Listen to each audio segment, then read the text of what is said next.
네, 시청자 여러분 안녕하십니까? 김우진입니다. 요 며칠 파란 하늘 보기가 힘들 정도로 미세먼지가 심각한데요. 최근 환경에 대한 관심이 부쩍 높아지면서 탄소 제로 운동이 주목받고 있습니다. 배출한 만큼의 온실가스를 생활 속 실천으로 다시 흡수해 실질 배출량을 0으로 만들자는 건데요.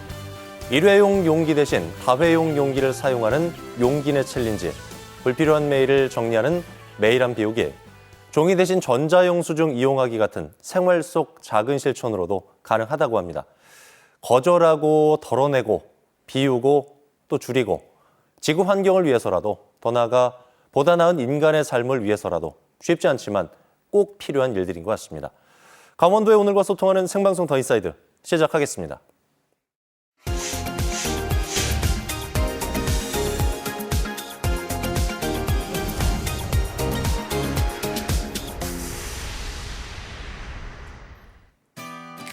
오늘 하루를 뜨겁게 달군 사건 사고부터 놓치지 말아야 할 주요 뉴스를 한눈에 정리해드리는 오늘은 뉴스캐스터 오서연입니다. 오늘부터 1세대 1주택자에 대한 양도소득세 비과세 기준이 상향 조정됩니다. 정부는 기존 9억 원이었던 양도세 비과세 기준을 12억 원으로 인상하는 소득세법 개정안을 시행했는데요. 이에 따라 실거래가 12억 원 이하의 1세대 1주택자는 잔금 청산일과 등기 이전일 중 빠른 날을 기준으로 비과세 혜택이 주어질 전망입니다. 도내 대학의 절반이 25년 안에 사라질 것이라는 연구 결과가 발표됐습니다. 인구 변동과 미래 전망, 지방대학 분야 연구 결과에 따르면 도내 23개 대학 중 절반 이상이 감소해 오는 2046년에는 단 10개의 대학만이 생존할 것으로 예측됐는데요. 이는 학령 인구 감소에 따른 결과로 대학 소멸 예고 시점인 2046년에는 도내 모든 시군이 소멸 고위험 단계에 진입할 것으로 전망되면서 지역 소멸 위기가 심화되고 있습니다. 내일부터 본인 동의에 따라 은행 보험에 행정정보를 제출할 수 있는 전자정보법이 시행됩니다. 행정안전부는 국민의 편리성 향상을 위해서 본인의 행정정보를 서류로 발급받지 않고도 행정기관과 은행 등에 보낼 수 있는 전자정보법 개정안을 시행했는데요. 이에 따라 과세, 납세 정보 등 행정기관이 직무상 가지고 있는 모든 정보의 제출이 가능해지고 민원 신청 시 행정기관이 발급하는 모바일 신분증을 이용해 본인임을 확인할 수 있습니다. 위드 코로나 시행 이후 방역수칙을 위반한 도내 업소가 급증한 것으로 나타났습니다. 강원도에 따르면 코로나19 발생 이후 방역수칙을 위반한 업소는 총 158건으로 이 가운데 20%가 최근 3개월간 발생한 것으로 알려졌는데요. 코로나19의 지속적인 확산세로 방역수칙이 강화됐음에도 불구하고 행정처분을 받은 업소들은 늘어나면서 방역에 대한 경각심이 무뎌지고 있다는 우려의 목소리가 높아지고 있습니다. 강원FC가 1부 리그 잔류 여부를 결정짓는 승강 플레이오프 결정전에 돌입합니다. 올해 11위로 시즌을 마친 강원FC는 오늘 대전과의 1차전 원정 경기에 이어 오는 12일 강릉에서 2차전 경기를 치를 예정인데요. 이번 경기 결과에 따라 K리그1 잔류 여부가 확정됩니다. 강원FC는 이번 경기에서 승리할 경우 2차전 입장료를 전액 환불할 예정입니다. 지금까지 오늘의 뉴스캐스터 오서연이었습니다.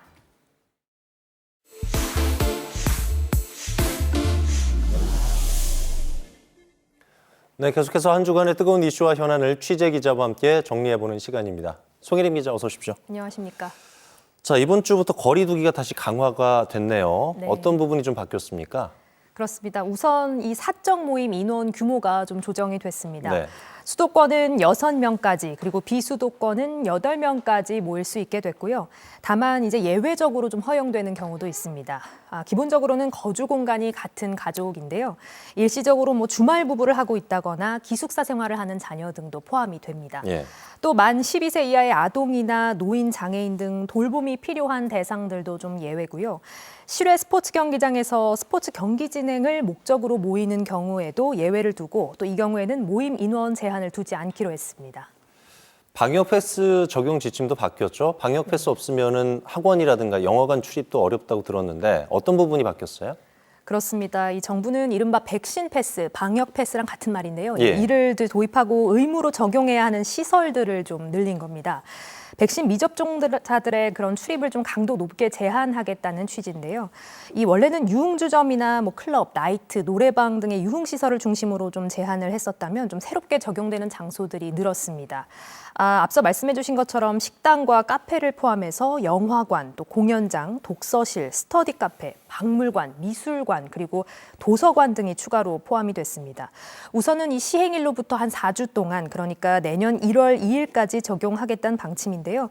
유행 상황에 따라서 기간이 좀 조정이 될 가능성도 있어 보입니다.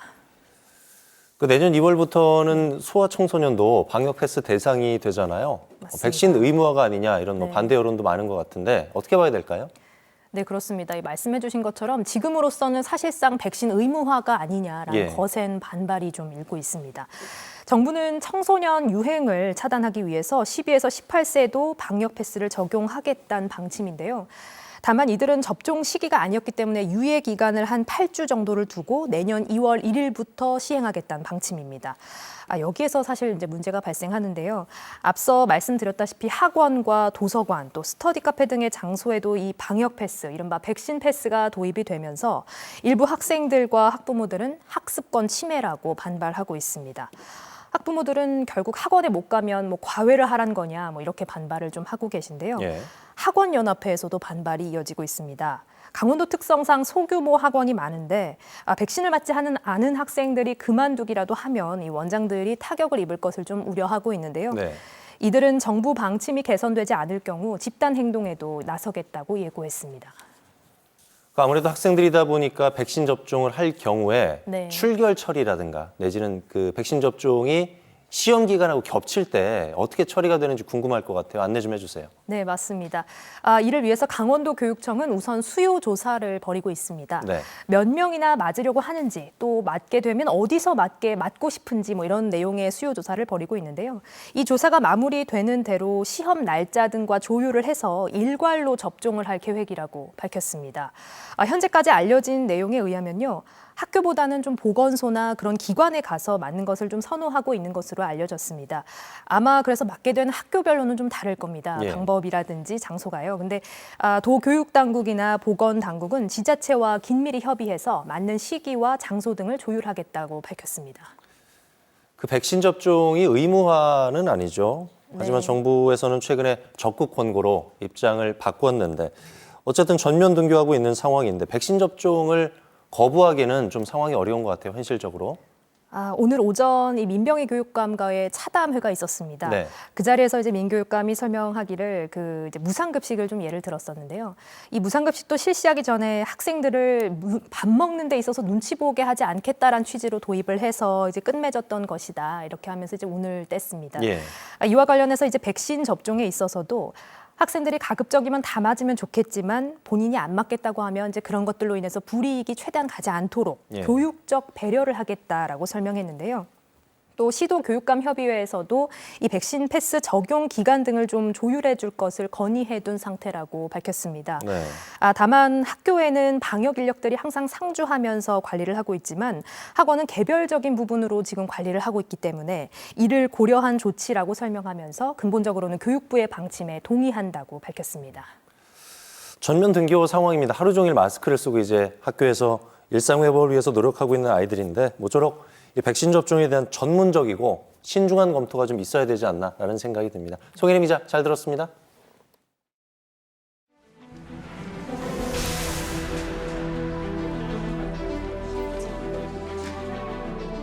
대중교통에 대한 공영제를 도입하고자 합니다.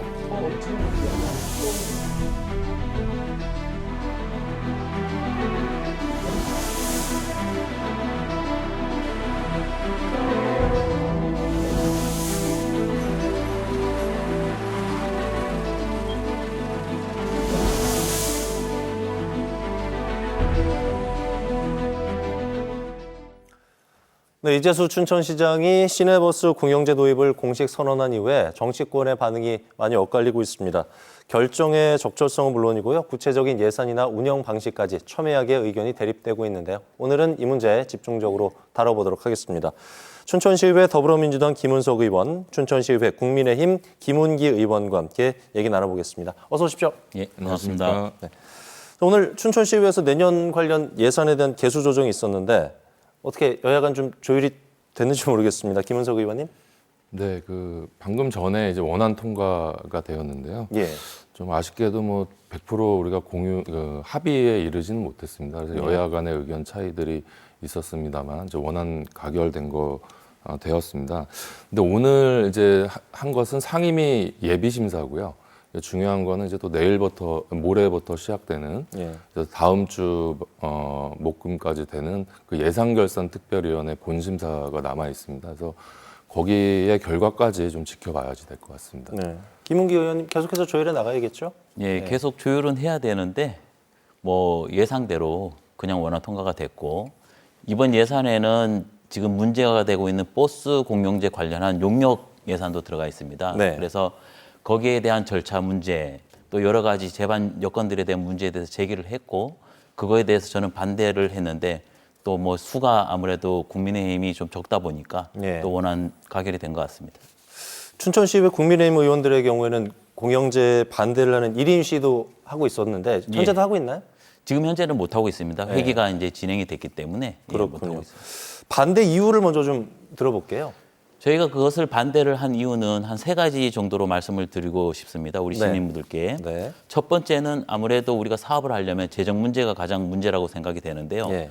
저희 춘천시가 전국 평균보다 재정 자립도가 되게 낮습니다. 그런 상황에서 이 버스 공영제를 할 때 그 소요 예산이 얼마 드는 건지, 그 다음에 거기에 대한 재원 확보를 어떻게 할 건지 그런 얘기도 전혀 없었어요. 그냥 갑자기 어느 순간 뚱딴지 맞게 공영제를 하겠다 이렇게 말씀하신 부분에 대해서 반대를 했고, 두 번째는 이 그 명분으로 들은 것이 그 이재수 시장이 공영제 관련해서 기자회견할 때 이런 얘기를 합니다. 시민사회의 영역과 시정부 공론화 과정에서 합의된 정책 권고를 존중한다. 이 내용이 뭐냐면 당시에 이제 공론화 TF가 있었어요. 네. 그 공론화 TF에서 여론조사를 했는데 57%가 공영제 선택했다고 주장을 했습니다. 그것을 제가 의아해서 한번 알아보니까 그 질문에 좀 약간 문제가 있었던 것 같습니다. 그 질문 내용은 그냥 단순하게 시민께서 공영제를 원하냐, 준공영제를 원하냐, 미영제를 원하냐 이런 선택형으로 질문을 해서 그런 결과가 나온 걸로 확인이 됐고, 그래서 여기에 대해서 검증을 위해서 그 김진태 정치문화연구소에서 그 전문 여론조사 기관에다 다시 한번 의뢰를 했습니다. 그때 질문 내용은 단순하게 그렇게 한 것이 아니라 우리 시민들께서 공영제에 대해서 아시느냐. 예. 두 번째는 이 공영제를 할 때 장점도 있지만 예산이 지금 현재 얼마 정도 드는데 만약에 공영제를 하게 되면 300억 이상이 든다.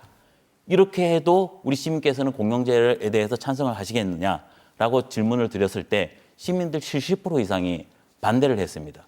그래서 저희는 반대 입장인 거고요. 마지막에는 이게 임기 내 실행이 좀 불가능합니다. 왜냐하면 공영제를 하기 위해서는 이번 예산에도 그 공영제 관련 용역이 올라왔다고 말씀을 드렸는데 이 용역 자체가 벌써 수개월이 들어갑니다. 그래서 내년 8월 정도에 용역이 끝날 수가 있어요. 그러면 내년 6월이 지방선거기 때문에 그 다음 오시는 시장님이 누가 되실지 모르겠지만 집행부가 구성이 돼도 내가 어떤 결정 권한 없이 그것을 그냥 떠안게 되는 그런 상황이 되고, 그것이 어떻게 보면 이게 정치적 수단으로 그냥 이용되는 것이 아닌가라는 의구심이 들 수밖에 없는 거고요. 예. 그리고 우리가 처음 시내버스를 인수를 할 때 저는 그렇게 얘기를 했습니다. 자본력이 없는 녹색 시민협동조합이 이렇게 하는 것은 무리수다. 그건 좀 주시죠. 예. 그러나 그거에 대해서 그냥 이상만을 가지고 이렇게 네. 진행한 결과가 지금 현실에 있기 때문에 이거에 예. 대한 책임과 사과가 좀 필요하다고 저는 생각합니다. 크게는 이제 3가지 말씀해 주셨어요. 재정적인 부분에 대한 것, 시민 의견 수렴 과정의 절차에 대한 것, 그리고 임기 내 실행이 어렵다는 부분에 있어서 반대를 한다. 예. 김은석 의원 말씀하십시오. 네, 뭐 추운 겨울에 오죽했으면 1인 시위를 나오셨겠습니까? 그 마음은 안타깝고 또 이해하는 마음도 또 있습니다. 다만 이제 춘천 시내버스가 그 50년 동안 재정 지원형 민영제로 운영되어 왔습니다. 그래서 그렇게 50년 동안 운영되어 오던 대동대한운수가 2018년 그 민선 7기가 시작하기 전에 파산 지경에 이르게 됩니다. 네. 그 대안으로 이제 우리 시민버스 시민공영제를 얘기하면서 했지만 그 역시도 그 실패했습니다.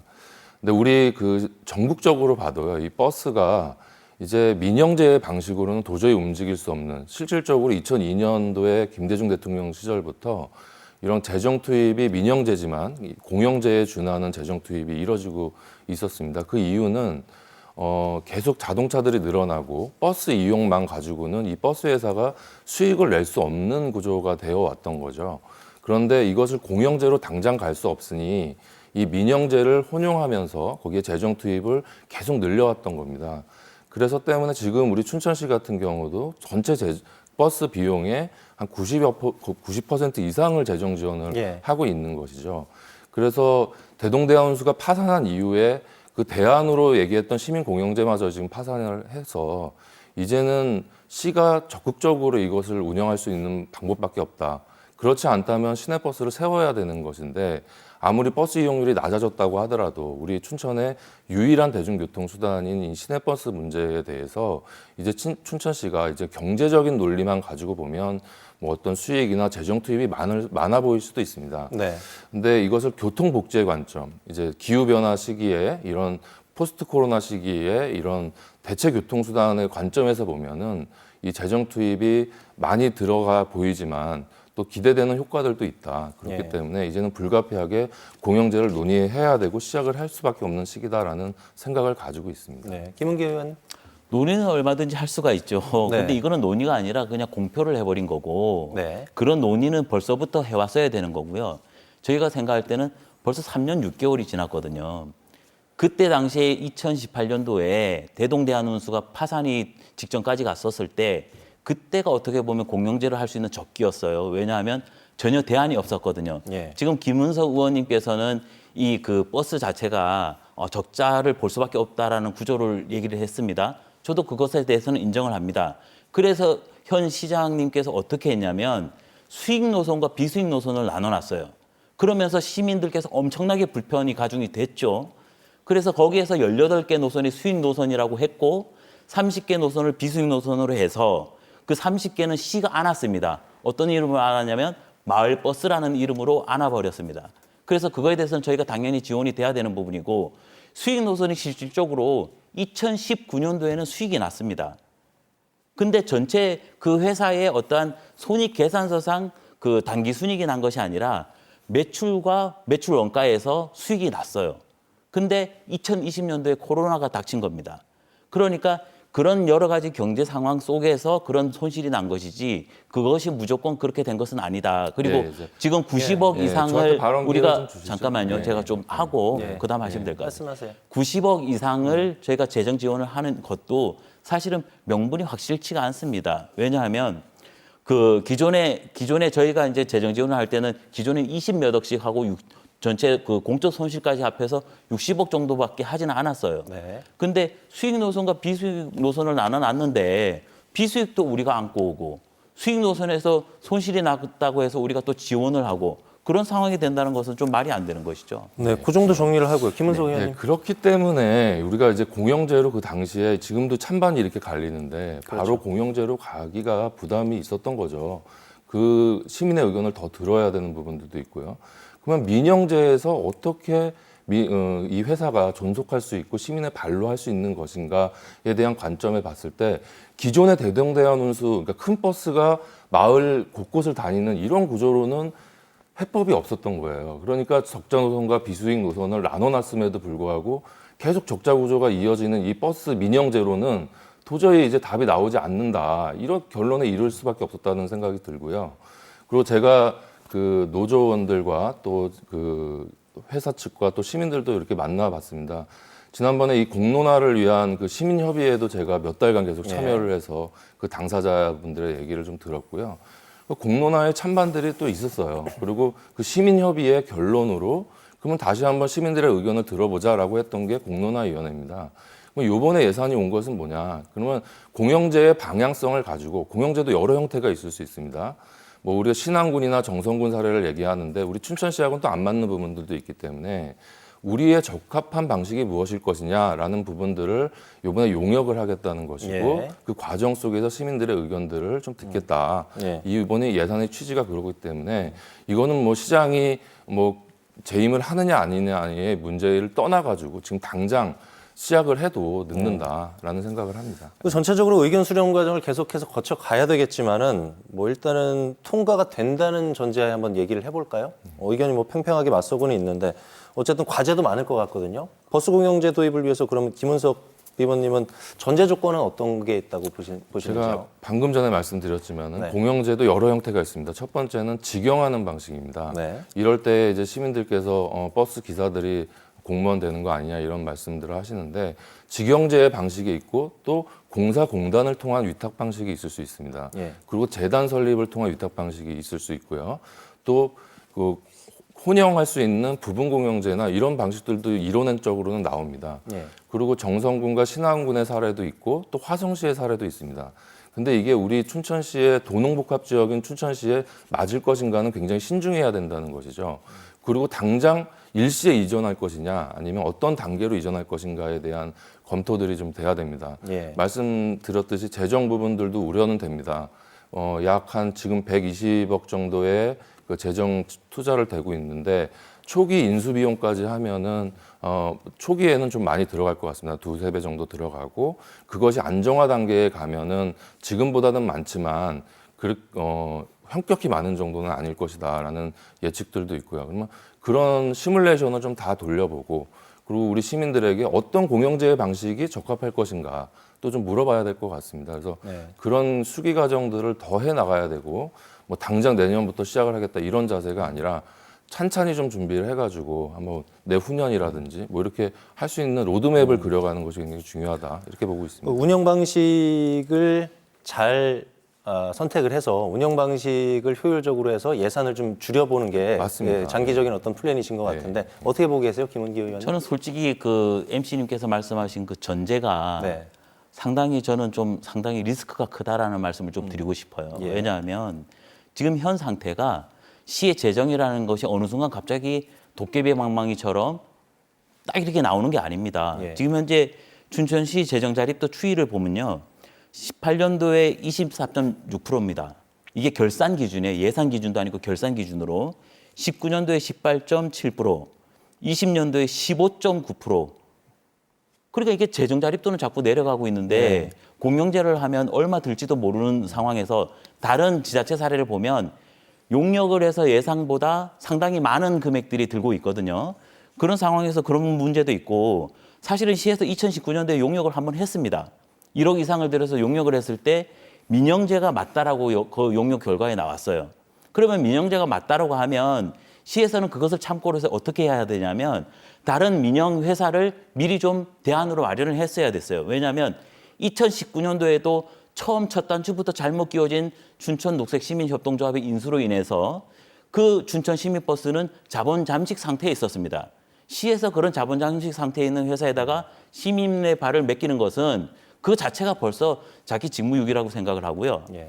그다음에 지금 현재 그 운수회사들을 몇 군데 알아보고 그래도 못 구하고 그래도 답이 없다면 그때 공영제에 대해서 논의도 늦지 않았습니다. 그러나 3년 6개월 동안 오직 춘천 시민버스 그것만 바라보고 있다가 이제 6개월 임기가 남았는데 내년이 선거인데 그 즈음에서 갑자기 공영제를 하겠다.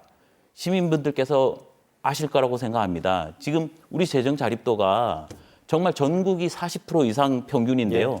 우리는 40%가 안 됩니다. 네. 20%도 지금 안 되는 재정 자립도를 가지고 200억이 들지 300억이 들지 모르는 이런 공영제를 한다는 것은 네. 정말 이것은 네. 잘못된 네. 생각이라고 생각합니다. 김은기 의원께서 살짝 대안에 대해서도 좀 말씀을 하셨는데 국민의힘에서 제시하는 대안에 대해서 김은석 의원은 어떻게 생각하세요? 공영제에 대한 우려 부분들은 공감되는 부분들도 있습니다. 네. 근데 그럼에도 불구하고 우리가 왜 가야 되느냐 이 부분을 생각을 해야 될 것 같은데요.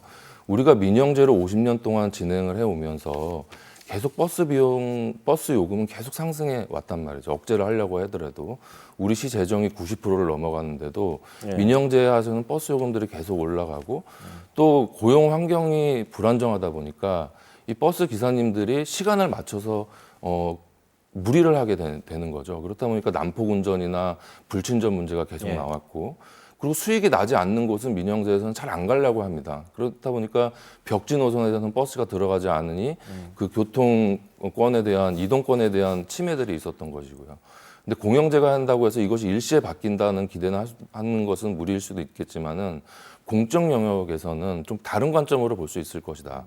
경제적 눈이 아니라 교통복지의 관점, 어르신들의 복지의 관점, 이런 장애인들의 복지의 관점으로 접근을 해서 시민들의 권익을 높이고 할 수 있는 방안이 있다면은 이 공영제에 대해서 충분히 검토해 볼 수 있고 할 수 있다라는 네. 생각을 합니다. 다만 그 과정에서의 시민의 아까 우려하셨던 것처럼 재정 부담이나 이런 것들을 완화할 수 있는 방법들을 네. 충분히 고민해야 된다라고 생각합니다.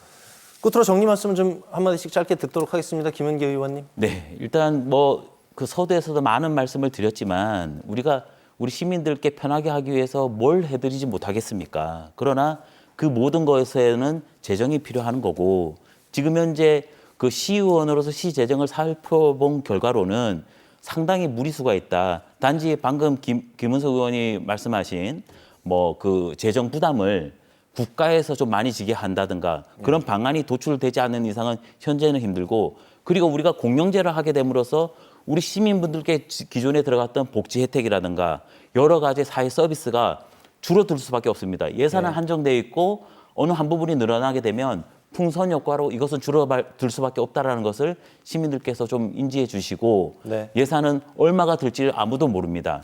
그렇게 되면 나중에 어떻게 될지는 그 책임을 누가 지겠습니까? 네. 김은석 의원님. 네, 우선 이 자리를 빌어서 다시 한번 그 버스의 불편으로 인해서 시민들에게 불편을 드리고 있는 점에 대해서 시의원으로서도 좀 사과의 말씀을 좀 드리고 싶습니다. 그런 절박한 마음이 있습니다. 이 문제를 50년 동안 운영되었던 대동대운수의 파산, 시민버스의 파행, 이런 부분들을 시민들에게 사과드리면서 이 공영제가 무조건적인 대안은 될 수 없을 수도 있겠지만은 면밀한 계획, 철저한 계획들이 될 수 있도록 시의회에서 김은기 의원하고 같이 예. 이런 논의를 해 나가도록 하겠습니다. 참 운영난이라든가 노선 문제 때문에 여러 가지 어려움이 참 많았던 춘천 시내버스입니다. 시민들의 발 아니겠습니까? 지역 발전을 위해서라도 이게 소모적인 논란이 되는 게 아니라 지혜로운 해법을 우리가 좀 계속 논의를 통해서 찾아가야 되겠죠. 김은석 의원과 김은기 의원과 함께 얘기 나눠봤습니다. 말씀 고맙습니다. 네, 고맙습니다. 감사합니다.